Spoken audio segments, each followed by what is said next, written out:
Hello, everyone. Welcome to today's session. We're just about wrapping up the year here. A couple more days, and we'll get a fresh start here in 2024. Let's jump right in here. We'll talk about current market conditions. Not a whole lot has changed here, and probably won't today and tomorrow. And then markets will be closed on Monday, and then we'll jump back in on Tuesday. So market conditions overall still working on this bullish uptrend, working towards we're on the upper end of this range, that extreme area right here at 13, where I think we actually just jumped up to 1404. Well, all that means is that we are extended in this overall uptrend, which we know we're moving. We had this little retracement back down here from this time frame. Just for those of you that are joining us new for the first time, this time frame is 1 year, and this time frame is 20 years. So this chart above is only pulling in essentially about this much of this chart right here. And then we've got all the historical price activity here, but this current uptrend that we've got here is also denoted by this crossover point. So when we have a trend that starts to move back up into an overall uptrend, and then we get this arrow here, just is locating this point right here. So we're in this uptrend. We have been since March, topped out in September, August, retraced, and then we've been just running rampant here ever since. So not really nice bullish overall uptrend. Momentum indicator still in that overall uptrend zone. Breadth indicator extreme to this in this overall uptrend. Could certainly use some retracement. We'll talk more about that. That's kind of what we've been talking about now, and sentiment here as well. This is, we've seen this before. This last few weeks of the year, we get a Santa Claus rally, a run up into the new year. Everything feels great and rosy. Then the new year hits, and we get a pullback or retracement or something more than that. And the table's kind of set for that here as well. We're definitely extreme to this upside, this buy-sell ratio. When we start to get extreme either direction, it's just not sustainable, just like this move was not sustainable here. It doesn't necessarily mean that it's going to be a full, complete trend reversal, but it does mean that this has got to come back down. It could do something like this, where we get a move and they start to work themselves back together. So if I were to draw, a possibility, then this would be a possibility based on where we're at right here. And that just, we could get one more real big blow off top that pushes this even up a little bit higher before we get a pullback. And so, going into this next couple of days, I'd probably just wait out till Tuesday and see where, once we get major market players back involved and volume picks back up again, we'll see if that moves the market. We're at 6.93 on buy-sell ratio, which is, we haven't seen that since last year at this time, or last year in the, I guess it was this time. It was more early in the year, January, February, we had this big run up, ultimately, which was a pretty decent beginning to this year. We had some chop through here in the markets as a whole, but ultimately we rallied up, and then we had that long retracement here. Just remember that the red, when we draw a line right across the middle here, when we have red above green like this, that coincides with a buy-sell ratio that is less than 1. If I were to draw a line across here, approximately where that 1 is, anything that's down here, we're in a bearish trend. Anything above this line, above this 1, is a bullish trend. Again, green above red means that we have a buy-sell ratio that is higher than 1. That just means that the bulk of the database, the bulk of participants in this trend is moving higher, and we want to be able to participate. That's really when stocks do their best and really take off. During these downtrends, you end up getting some choppiness, some breakouts, some false starts. And so for a lot of traders, they just sit this out. They just don't want to participate in any kind of uptrends and wait for this to start to happen. And that certainly is a strategy to utilize as well. Currently, again, with this extreme range, it creates a scenario in terms of what do I do? How do I manage my money? How do I manage my trades? And these market trend indicators are primarily utilized for portfolio management. And that is when we have markets that are extreme, and we can tie all these together. We can say, okay, we have buy-sell ratio, we have direction alerts, which has all of the indicators minus momentum, extreme.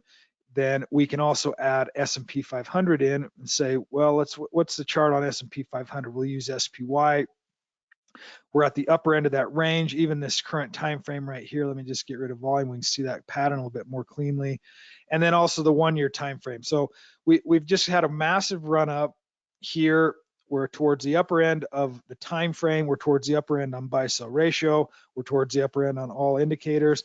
That doesn't necessarily mean that this uptrend is over, but what it does mean is that we could sure use some consolidation, retracement, pullback, whatever you want to call it. Now, the market doesn't want that yet. You can feel that there's nobody interested in selling until it starts. Once it starts, then you get fear the other direction. It's like, oh crap, that was the top. Let's start bailing out, and you get some volatile price activity. So be aware of that in terms of how you're managing your risk. Now, we're going to talk today a little bit more about portfolio strategy and individual stock holdings to be able to focus on, because that really is to be able to diversify out among different stocks and holdings, even among different ideas, is a prudent way to own and invest in stocks. Remember that rule number one is don't lose money.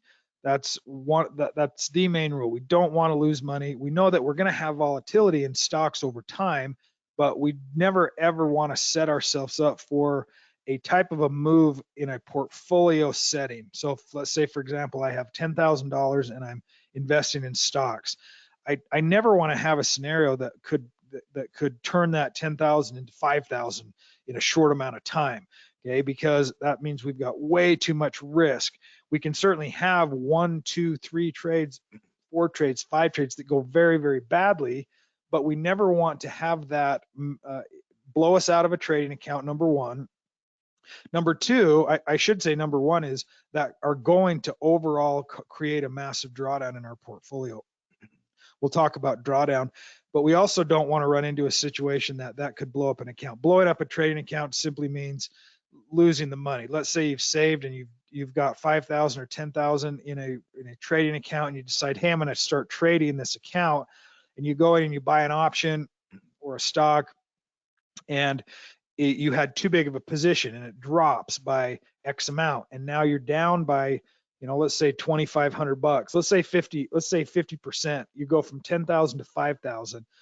You now have to have 100% return to get back your 50% loss. So the upside return is a lot harder to get than a downside loss. So we always want to make sure that is the first thing on our minds when we're managing an investment portfolio is, what is the risk that I'm taking for the entire portfolio? Okay, that being said, we utilize a couple different methodologies. The main methodology that we focus on is a wheel strategy, where we're focused on a specific scan or a specific method for entering into our stocks, or entering into stocks that we want to own over time. Okay, what that means is, let's say, for example, I'm using the new buy strategy right now, which is simply the default strategy.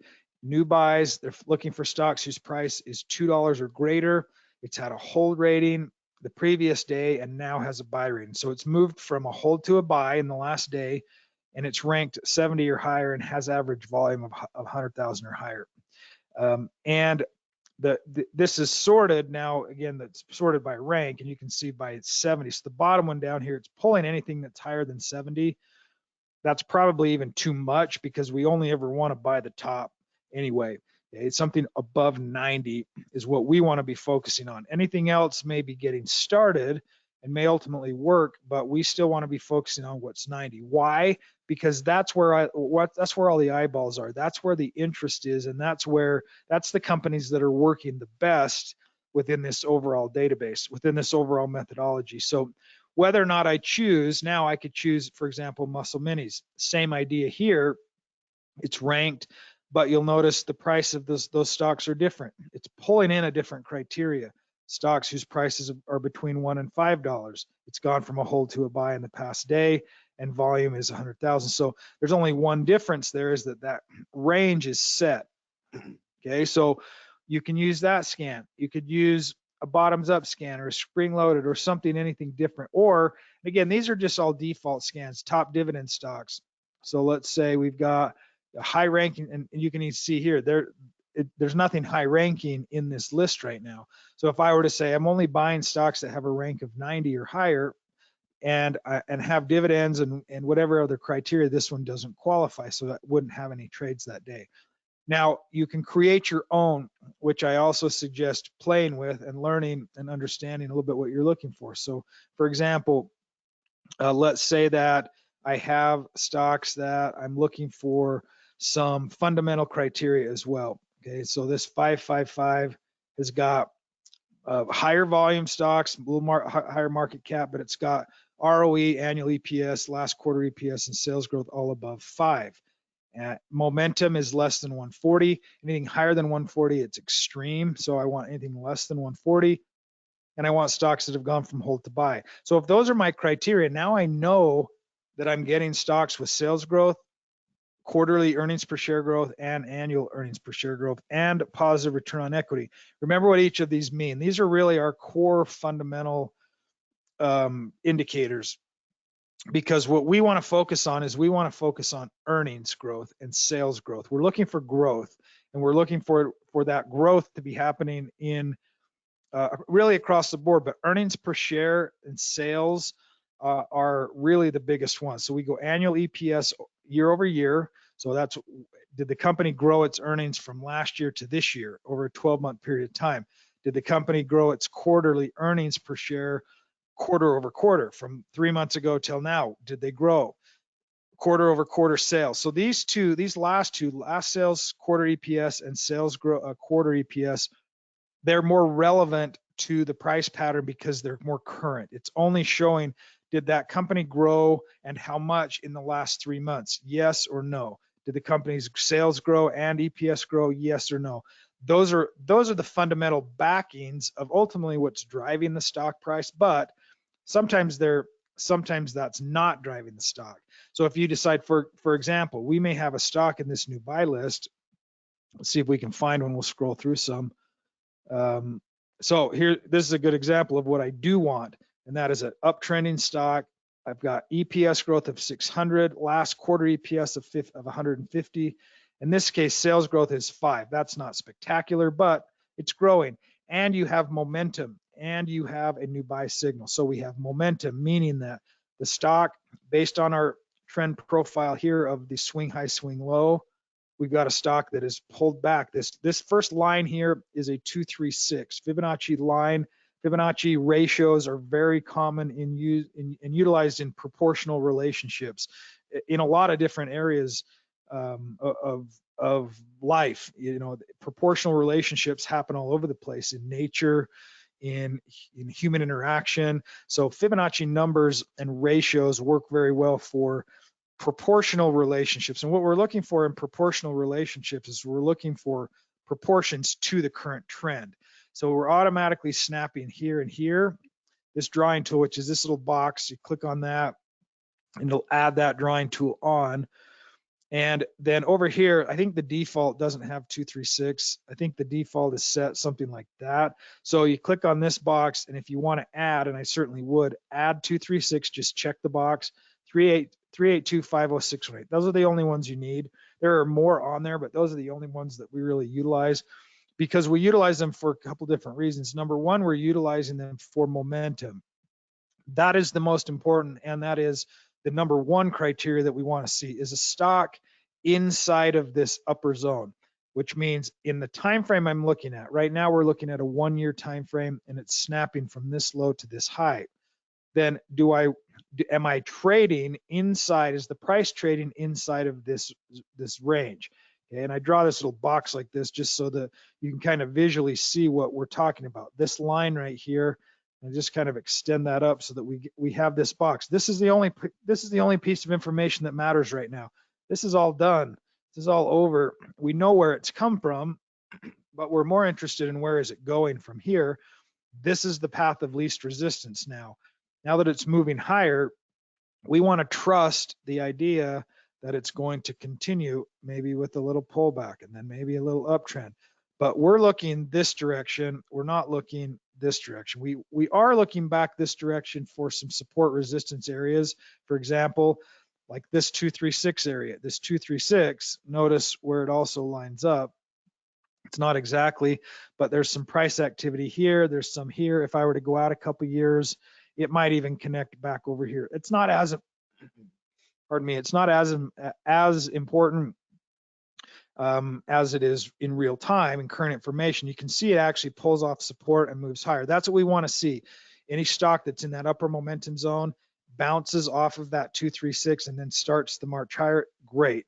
That's what we want to focus on, because we know it's a momentum style stock, and that's ultimately where we want to focus. If we were to add some volume on this, it's just this box right here. We can see yesterday's volume bar was really a big spike in that bar. If we go into a 6-month time frame, now notice what the 6-month time frame did. The 6-month time frame changes my length of my trend, obviously, and it changes the retracement a little bit here. So that 1-year time frame is really good for focusing on that longer term trend. You can even use the 6-month time frame as well, but in this case, a retracement honestly all the way back into this 50618 zone is still a corrective possibility, just like this is a corrective possibility. This becomes a stronger trend if it bounces here and then gets back up above the 236 and then holds the support, and then away it goes.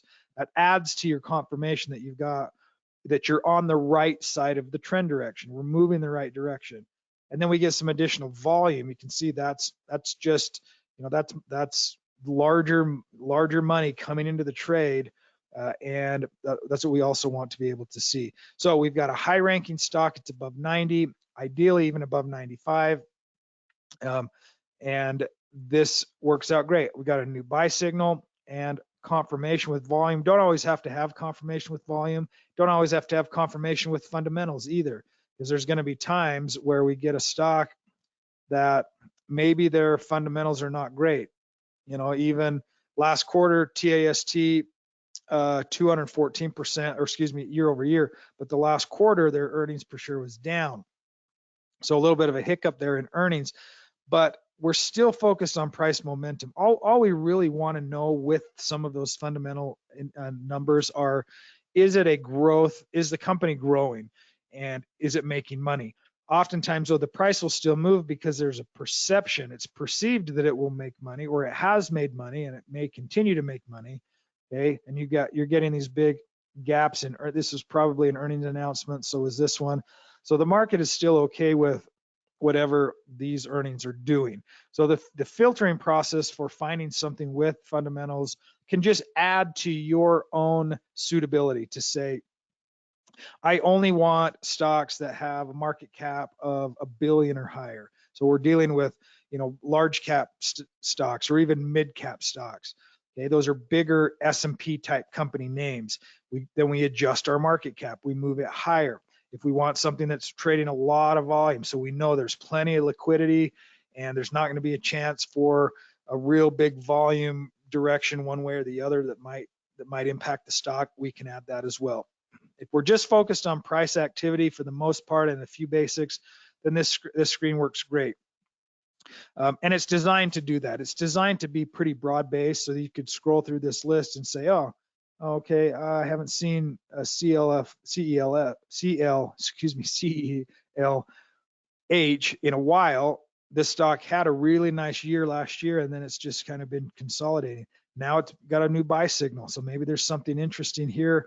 It's pulled back into this retracement zone, again, connecting these 2 points, a pullback, finally finding some support, and now possibly rounding the corner. Sometimes you get some false signals. Sometimes you get multiple false signals, but in this case, you had new volume coming in, a deep retracement to kind of reset the supply demand zone. Okay, when you get these upper levels, there's a lot of supply, people willing to sell.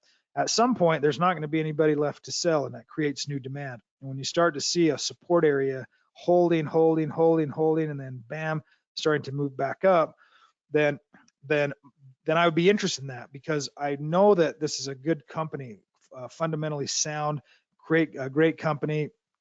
It's a drink company, I believe, of teas and energy drinks and different things like that, which have been really doing well. So just glancing through it, I could say, oh, I wonder what's happening with that stock. I could go and take a closer look. Okay, but in terms of adding to a portfolio, then I would say, what's my screen that I'm using? If I'm using this 555 hold to buy, I've got three trades that qualify, but I may also say, oh, none of them are above 90. So I'm going to sit tight. I'm not going to make a trade today into my portfolio because it's not above 90. Okay, so it shortens the time frame on the number of stocks that you're looking for. I should say it defines, or it really filters out the number and kind of stocks I'm looking for, which may make for less trades.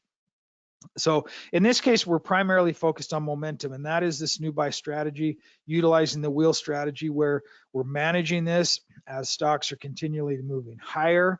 We add a stock into our portfolio. So for example, if we go back to these two, so this one I already had in the portfolio. This one, TAST, we had it once back here, I think got stopped out of it and then re-entered. We may have entered and got stopped out and re-enter again. And that's okay. If it's a leading stock and continuing to move, we can add back into it. I don't care what it's done to me in the past. I'm just going to forgive it and forget about it. And then if it's another opportunity to add that in. Now, adding that in, you want to be able to make sure that you're adding it in a systematic way. So this case is 2.5% of my capital. Okay, 2.5% is not a lot. It's not a big position. It's $2,500 on a $100,000 account. If that stock got cut in half by 50%, then my portfolio is only going to be down by 1.5%. Okay, if that. So that's the kind of management. Now, on the flip side, if it goes up by 100%, my portfolio is only going to increase by 2.5%. Okay, but if we do that enough times and with enough stocks, and we start to get some of these stocks that are moving like this, then this starts to happen. We start to grow that account size over time, and it compounds. And it starts to compound to where if we're focused on our rule, don't lose money, well, we're diversified pretty well. We've got quite a bit of cash, and then we buy and sell based on a system, then this wheel process gets fatter and fatter and fatter. It's not going to on the chart, but this number right here is going to keep growing. We go from 100,000 beginning cash to 120,000 since September 1st. Okay, only in a matter of 2 or 3 months. Yes, it was a fantastic rally, and yes, we've had some big winners, but that's going to be the case in most bull markets. They're going to be led by different groups of stocks. And so this allows us to always be in one of those kinds of stocks to be able to profit. And sometimes it ends up being groups. Okay, you'll notice we've got this one, not that one, but these two. So this one, these are all crypto miners. And there's a couple others that we should be in that we're not, that are also rocketing higher and having some really good returns. So that's kind of the flavor of the bullish trend right now. That's going to change at some point. Could this stock though, really have, this is the 1 year time frame, the 2 year time frame, you can see this is just a crazy rally. It's unsustainable. It's going to retrace at some point, but along the bullish move higher, what we're doing is we're taking and selling certain percentages. And I mentioned this before, where we're taking and we're selling a certain percentage. If this, and I've already done that on most of these now, it's pretty tightened up. If this holding percentage gets to greater than 5, so if it doubles, if I go from 2.5% to 5% of the holding percentage, then I'm going to sell half of that position back down again. LFMD, this is the biggest one now because I've rebalanced a couple of them. So it's at 3.88%. Might be hard to see right there in the portfolio allocation percentage, 3.8%. So it's not quite there yet. So as it's climbing and working, let's look at that chart on that. What was it? Not that one. LFMD. And let's look at that chart right here. And so it's just kind of cruising along here. This is the 1 year time frame. you know, it's consolidated sideways here for a little while, this 6-month time frame. We got a breakout and it moved to 10 or so. That may push us to that double. What's our return on it? LFMD right now is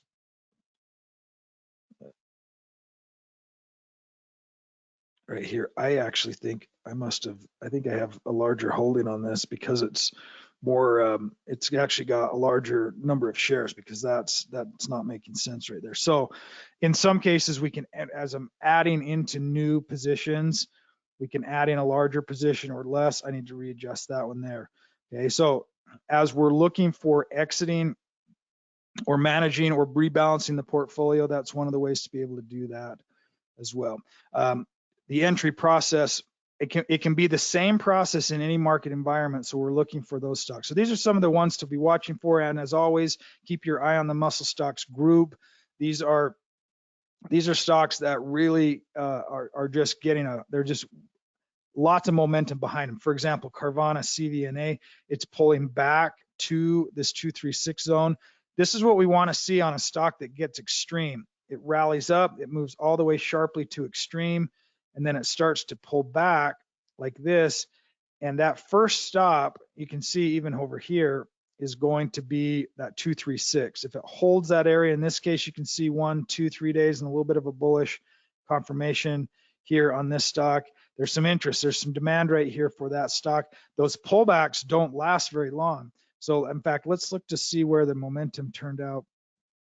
Momentum up here was 256. So I'm looking down at this the bottom corner of the chart right here where my mouse is. When I mouse over that price, you can see it's 256.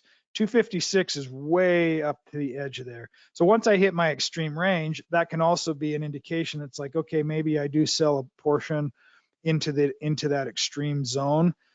Some of these stocks, you know, they just keep going. Let's, for example, if I look at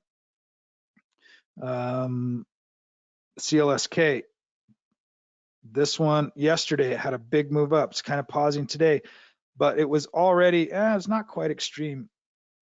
Let's see where the last extreme was. Extreme was 224, 190. It pulls back, moves higher. This is a great example of a stock staying in that upper momentum zone, and then but not extreme. Just keeps moving higher, kind of chugging along. 106, 112. Even yesterday took it to 130. So it's still staying inside of that buy zone. That's what we want to see, even on a real solid uptrend.